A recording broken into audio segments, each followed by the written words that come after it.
President Donald Trump has temporarily suspended all U.S. military aid to Ukraine following a heated Oval Office meeting with Ukrainian President Vladimir Zelensky, where Trump criticized Zelensky's approach to peace talks with Russia. Welcome to Riks Europe, Pieter Cleppe, Editor-in-Chief for Brussels Report and also editor for Riks Europe as well.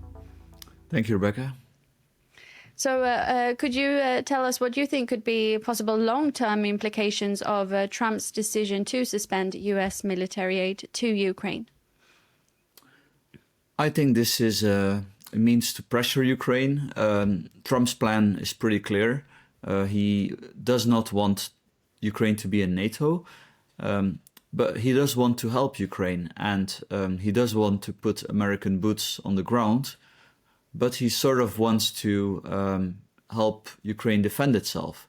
So to square that circle, he basically says, look, you're not going to be in NATO, but I'll get Putin to stop the hostilities. We'll have a ceasefire. We won't send American soldiers, but we'll send European soldiers, paid by Europe, of course. And to sort of to make it clear to Russia that they shouldn't try to attack these soldiers, we give America an economic state in Ukraine by allowing the US to get part of the profit of the rare earth minerals that are in Ukraine, not only in the non-occupied part of Ukraine, but also in the occupied part of Ukraine, which is currently of course, controlled by Russia, meaning that a new deal will also be needed between Putin and Trump, if all goes to plan, on the income of these rare earths in occupied Ukraine. And as a result of all that, the United States will become less dependent of China, and Russia will be sort of no longer a close ally of China. At least that is the plan of Trump. I don't think it's that crazy. It's worth trying, but it may well fail. Now, Trump had not expected that the bump in the road would be Ukraine. He had expected that Putin would say no.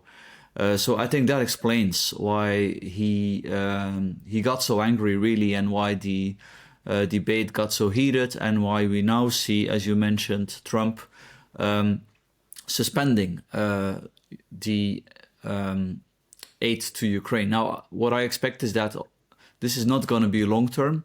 I think Ukraine will basically fold. Maybe even Zelensky will be replaced, because clearly his personal relationship with Trump was already troubled, long story, but is no longer optimal, to put it mildly. So I think that's what we could expect next. And how could this affect also broader international relations? Well, depends. So if Trump's plan works out, then things are looking great, because then we'll sort of have a major conflict ending, and we see Russia taking some distance from China. But that's, of course, an extremely optimistic scenario. We could also have a more pessimistic scenario where Putin basically says, no, I don't think this is in my interest. Shouldn't forget that a dictator always has to gain from conflicts abroad. So even if he would gain some money from minerals, etc., and with some extra business with the United States, at the end of the day, the number one thing Putin cares about is not so much the Russian economy, but to stay in power.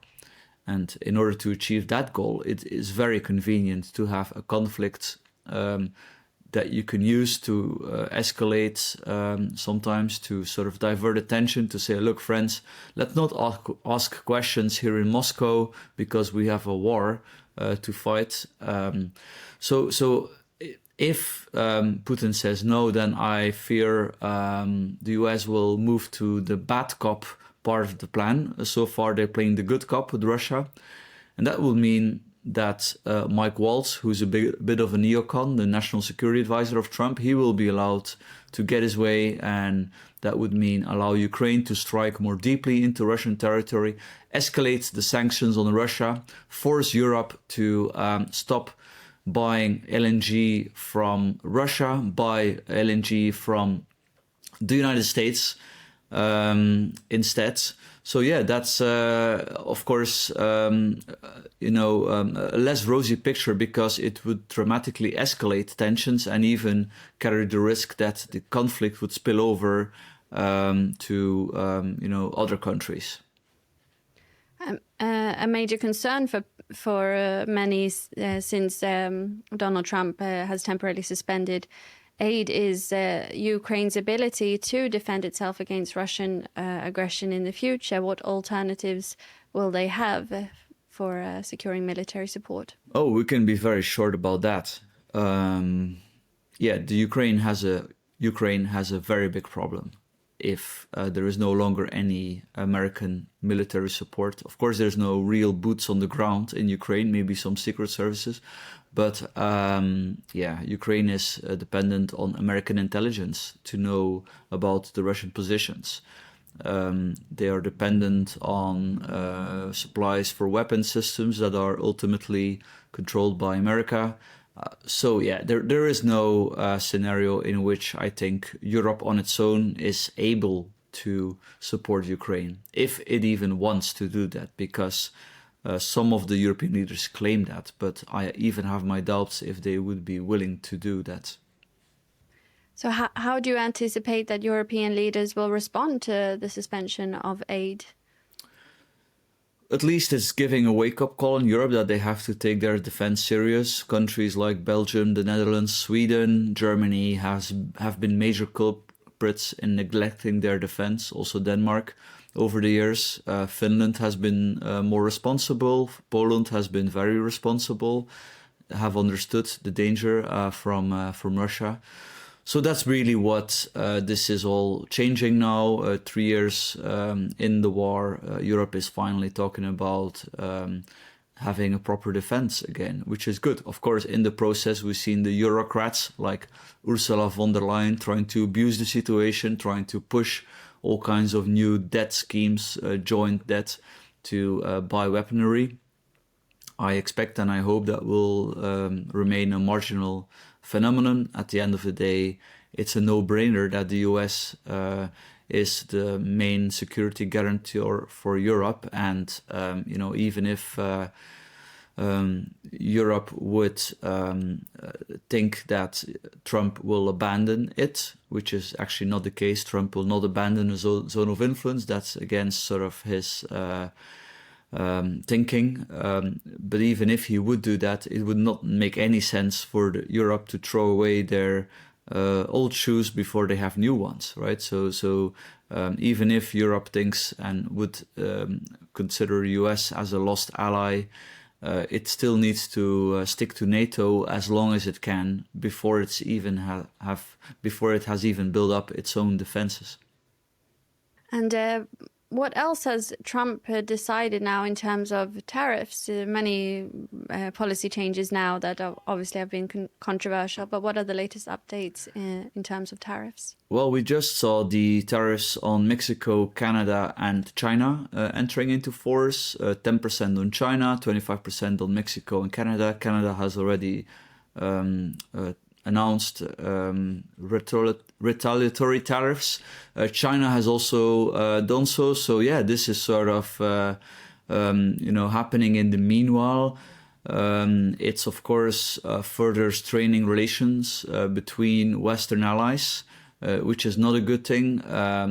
Tariffs are ultimately a lose-lose for everybody, but Trump seems to use these tariffs as some kind of a transactional thing. At least that's what many people think, and so far it's been actually the case. However, now we see the tariffs entering into force, so that's problematic. What's next for Europe is that Trump will also introduce tariffs on Europe, trying to link this with all his demands on Ukraine, on all kinds of other things. Trump is also very annoyed, and his administration, with lots of the regulations that the European Union has been introducing in recent years, protectionist regulations whereby the EU sort of forces its trading partners to take over its standards. And a major problematic regulation here is the deforestation regulation, which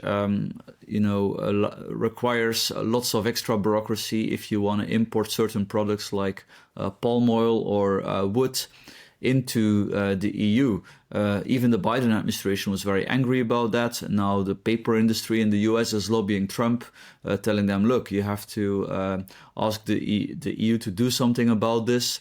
But actually the first country that was annoyed was Malaysia, which has a big palm oil industry, and they found it very unfair because they have, according to NGOs, made major progress when it comes to deforestation, and that's thanks to their deforestation standards, the MSPO.